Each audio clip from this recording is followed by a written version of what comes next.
चांदनी चौक के सांसद और पूरे देश में व्यापारियों की आवाज श्रीमान प्रवीण खंडेलवाल जी, दिल्ली को मंत्री के रूप में लगातार दिल्ली में काम करने वाले और हमारी पार्टी के वरिष्ठ नेता सरदार अरविंदर सिंह लवली जी, न्यू दिल्ली ट्रेडर एसोसिएशन के प्रेसिडेंट श्री अतुल भार्गव जी और उपस्थित सभी साथियों,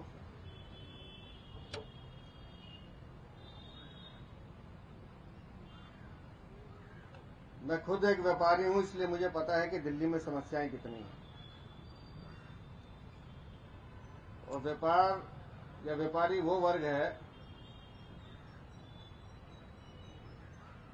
वो मेहनत करके अपने टैक्स के पैसे से दिल्ली को बनाने और संवारने का काम करता है।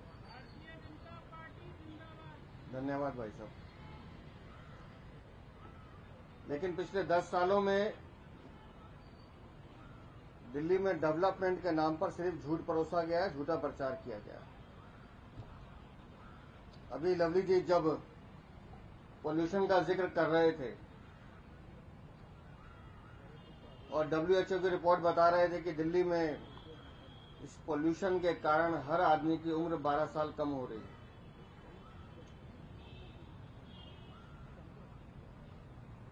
तो मैं सोच रहा था कि आखिर बच्चों का जो आने वाली पीढ़ी है, जो आजकल के युवा हैं, इनका कसूर क्या है।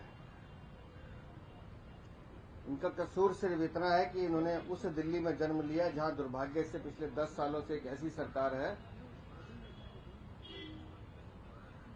जो एक पौवे के साथ पौवा तो फ्री दे सकती है, लेकिन लोगों को साफ हवा नहीं दे सकती। आज भी जब हम आपसे बात कर रहे हैं, हम यहाँ खड़े हैं, तो इस हवा में जो धीमा जहर है वो धीरे धीरे हमारे अंदर जा रहा है।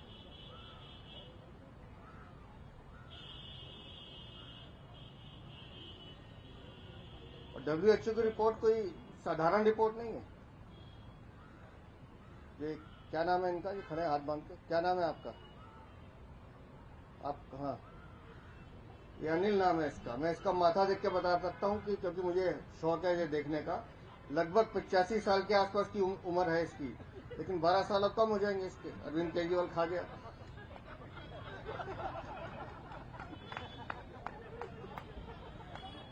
अरविंद केजरीवाल का पोल्यूशन 12 साल ले गया इसके।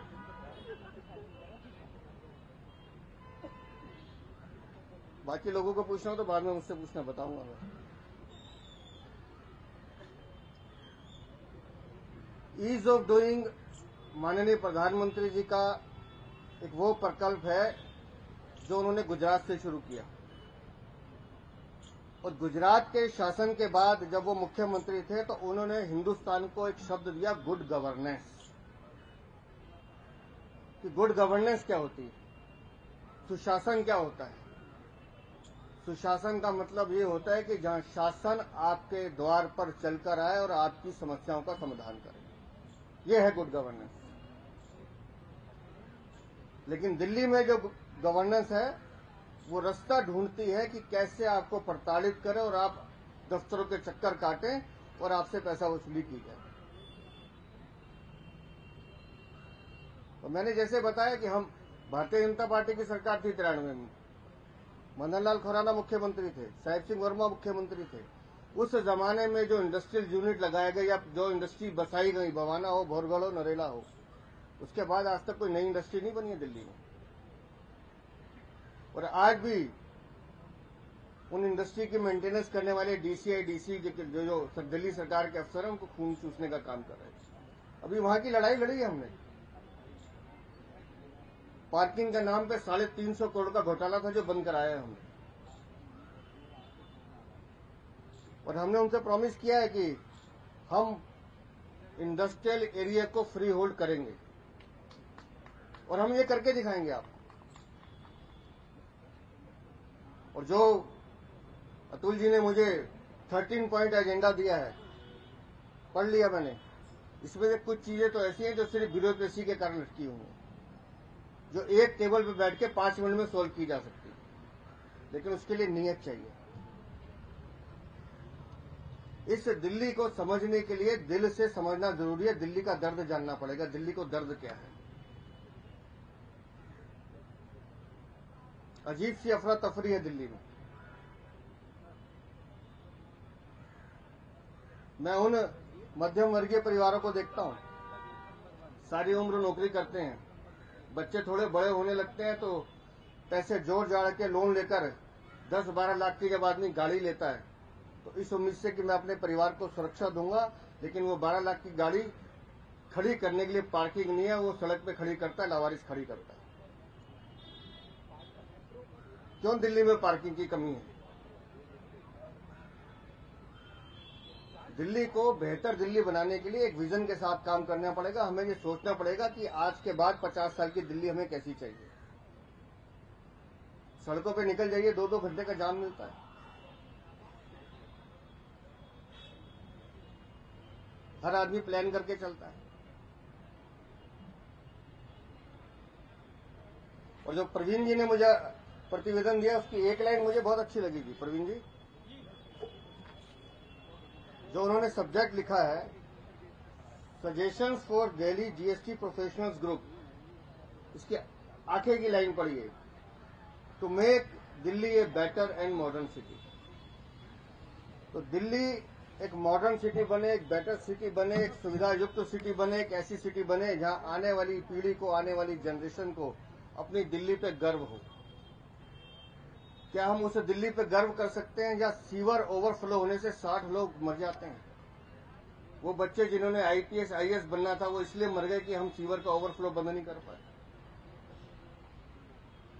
पार्क में खेलता हुआ बच्चा इसलिए मर जाता है कि वहां पानी की निकासी नहीं है, लेकिन कोई अपनी जिम्मेदारी लेने को तैयार नहीं है।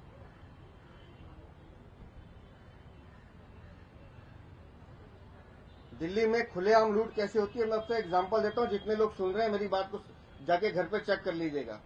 बिजली का बिल कौन कौन भरता है? हाथ खड़ा करो। जितने लोग बिजली का बिल भरते हैं हाथ खड़ा करो। एक बार घर जाके अपना बिजली का बिल देख लेना। अगर आप 100 रुपए की बिजली का बिल दे रहे हैं तो उसमें से आप सिर्फ 40 या 42 रुपए खर्च कर रहे हैं अपनी बिजली पे, बाकी 55 रुपए टैक्स है। वो केजरीवाल का टैक्स है।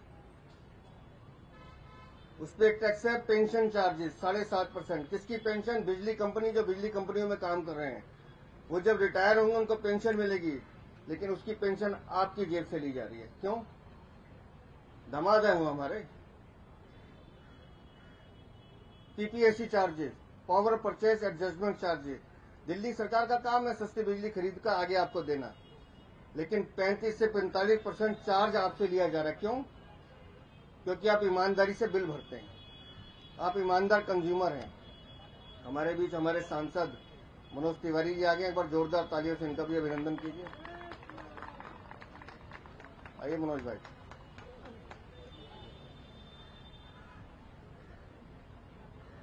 आपका कसूर सिर्फ इतना है कि आप ईमानदारी से बिजली का बिल भरते हैं, लेकिन अरविंद केजरीवाल का काम है झूठ बोलना। इस दिल्ली को बेहतर दिल्ली, बेटर दिल्ली, मेक दिल्ली और सुंदर दिल्ली बनाने का जो संकल्प हम लोगों ने आपके साथ मिलकर लिया है, मैं आपको ये सुनिश्चित करता हूं कि दिल्ली में व्यापारियों को ईज ऑफ डूइंग बिजनेस मिले,